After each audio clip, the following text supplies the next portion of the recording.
جاتے ہیں، جب اس کے ماتحت ہو جاتے ہیں، پھر وہ انہیں اپنے لیے استعمال کرتا ہے۔ اور عزیزو، اگر ہم بائبل مقدس میں سے دوسرا کرنتھیوں اس کا 4 باب اور اس کی 3 اور 4 آیت پڑھیں تو وہاں خداوند کے کلام میں اس طرح سے لکھا ہے۔ آئیے میرے ساتھ خداوند کے کلام میں سے پالوس رسول کا دوسرا خط کرنتھس کی کلیسیا کے نام اور اس کے 4 باب کی 3 اور 4 آیت پڑھتے ہیں۔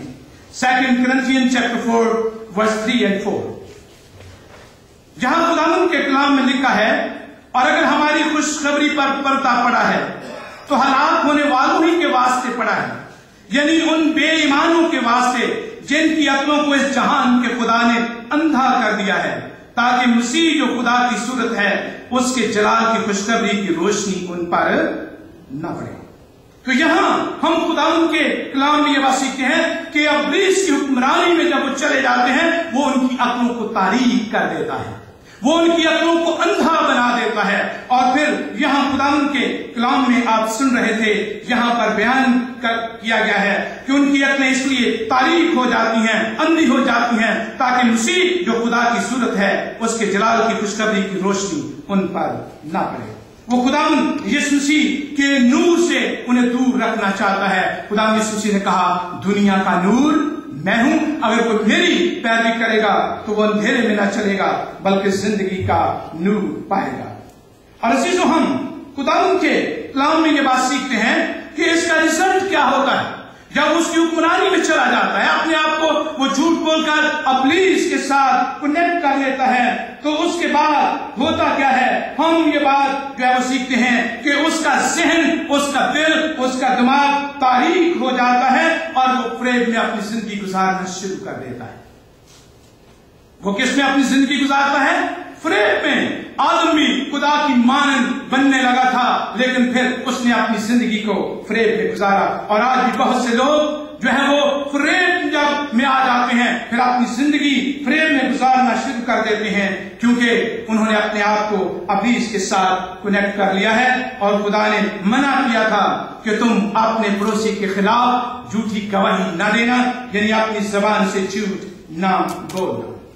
عزیزوں، میں آپ کے ساتھ یہ شیئر کر رہا تھا کہ یہ خدا کے نزدیک کیوں ضروری تھا، اور خدا نے اس کی تعلیم دی، اور انبیاء کے وسیلے سے، رسولوں کے وسیلے سے، اور خود خدا کے بیٹے خدا یسوع مسیح نے بھی اس کے بارے میں تعلیم دی کہ ہمیں سچ کے سوا اور کچھ نہیں کہنا ہے۔ Why people lie؟ کیوں لوگ جھوٹ بولتے ہیں؟ عزیزوں، ہم اس بات کو جب سیکھتے ہیں کہ کیوں لوگ جھوٹ بولتے ہیں، تو ہم خداوند کے کلام میں رومیو کے خط کے 12ویں باب کی 3 آیت کو پڑھیں تو وہاں ہمیں یہ بات نظر آتی ہے کہ لوگ کیوں جھوٹ بولتے ہیں۔ پالوس رسول کا خط روما کی کلیسیا کے نام اور اس کا 12واں باب اور اس کی 3 آیت۔ 3 آیت میں لکھا ہے، میں اس توفیق کی وجہ سے جو مجھ کو ملی ہے تم میں سے ہر ایک سے کہتا ہوں کہ جیسا سمجھنا چاہیے اس سے زیادہ کوئی اپنے آپ کو نہ سمجھے، بلکہ جیسا خدا نے ہر ایک کو اندازے کے موافق ایمان تقسیم کیا ہے، اعتدال کے ساتھ اپنے آپ کو ویسا ہی سمجھے۔ تو لوگ کیوں جھوٹ بولتے ہیں؟ لوگ اپنے آپ کو بڑا بنانا چاہتے ہیں۔ بعض دفعہ اس مقام پر کھڑے ہونے والے شخص جو ہیں وہ اپنے آپ کو بہت زیادہ روحانی شو کرنا چاہتے ہیں، اپنے آپ کو بڑا خدا کے قریب شو کرنا چاہتے ہیں، اپنے آپ کو یہ کہتے ہیں کہ ہر روز خدا ہمارے ساتھ باتیں کرتا ہے، اور بعض لوگ یہاں تک کہتے ہیں کہ خدا ہماری گود میں بیٹھتا ہے، اور بعض یہ کہتے ہیں کہ جب ہم اپنے بازو میں ہوتے ہیں وہ بہترین جگہ ہے جہاں خدا میرے ساتھ باتیں کرتا ہے۔ عزیزو، خداوند کے کلام کی روح سے ہم یہ بات سیکھتے ہیں کہ یہ جھوٹ ہے، یہ فریب ہے، اور وہ فریب میں زندگی گزارتے ہیں۔ میرے ایک دوست نے کہا کہ پالوس رسول نے دمشق کی راہ میں جب جلوہ دیکھا، اس پر جب نور چمکا، اس کی آنکھیں چلہا گئیں، اور زندگی کا باقی حصہ اس نے اسی درد اور اسی کرب میں گزارا، اور اس نے آخر میں دعا کرنا بھی کیا کر دیا تھا؟ چھوڑ دیا تھا اپنے لیے۔ ہم گیت گا رہے تھے، تیرا فضل میرے لیے کافی ہے، لیکن وہاں پر لکھا ہے میرا فضل تیرے لیے کافی ہے، کیونکہ پالوس رسول جب اپنی اس بیماری کے لیے دعا کرتا تھا تو اس وقت खुदा ने उससे कहा, यीशु मसीह ने उससे यह कहा कि मेरा फजल तेरे लिए काफी है, और फिर उसने कभी अपनी सर की दर्द के लिए दुआ नहीं की। और मेरे दोस्त ने यह कहा कि पौलुस रसूल का यह हाल हुआ, यशायाह ने खुदा को नहीं बल्कि उसने खुदा के फरिश्ते को देखा और उसने कहा, हाय मैं तो हलाक हुआ, मैं नजस्लब लोगों में क्या करता हूं, बसता हूं। इनको हर रोज खुदा मिलता है कि सर को दर्द भी नहीं होता।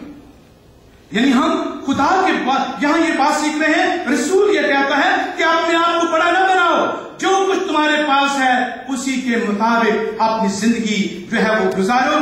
यहां रसूल के अल्फाज हैं, मैं उस तौफीक की वजह से जो मुझको मिली है तो मैं से हर एक से कहता हूं, जैसा समझना चाहिए उससे ज्यादा कोई अपने आप को न समझे, बल्कि जैसा खुदा ने हर एक अंदाजे के मुताबिक ईमान तकसीम किया है, इत्तेदाल के साथ अपने आप को वैसा ही समझे। यानी जिस मकाम पर खुदा ने किसी को रखा है वो उसी मकाम पर रहे, और उससे बड़ा अपने आप को अगर बनाता है, अपने आप को फ्रेब देता है, और जब ये कहता है तो वो झूठ बोलता है। और ऐसी जो हम खुदा के कलाम में जब पौलुस रसूल की बात करते हैं, और पौलुस रसूल का मकाम बहुत बड़ा है।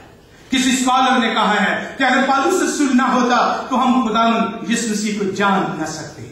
उसने हमें मसीह के बारे में इल्म दिया है, उसने मसीह के बारे में हमें तालीम दी है, उसने कलाम की सच्चाइयां जो हैं उसने हम पर उनको वाजे किया है। और उस शख्स ने कभी ये ना कहा कि मैं बहुत बड़ा इंसान हूं, मैं बहुत खुदा के करीब हूं। उसने हमेशा ये कहा कि सब कुछ करने के बाद मैं निकम्मा और अधूरा हूं, जो कुछ मुझे करना चाहिए था वो मैंने नहीं किया है।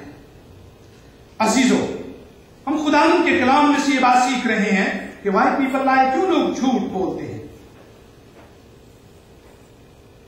वो झूठ बोलते हैं, दे मेन लाई टू गॉड, वो खुदा से झूठ बोलते हैं।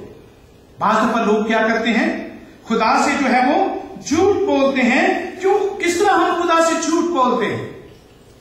ईमान की किताब के 5वें बाब को जब आप पढ़ते हैं तो ईमान की किताब के 5वें बाब में ये जिक्र आपको मिलता है कि इब्तदाई कलीसिया, जिसे अर्ली चर्च इंग्लिश में कहते हैं, उन्होंने एक दस्तूर बना लिया कि हमारे पास जो प्रॉपर्टी है, हमारे पास जो जायदाद है, हम उसको बेचकर एक जगह पर जमा करेंगे, हमारा एक ही बैंक होगा, और वहां से हम वो लोग जो जरूरतमंद हैं उनकी जरूरतों को क्या करेंगे, पूरा करेंगे।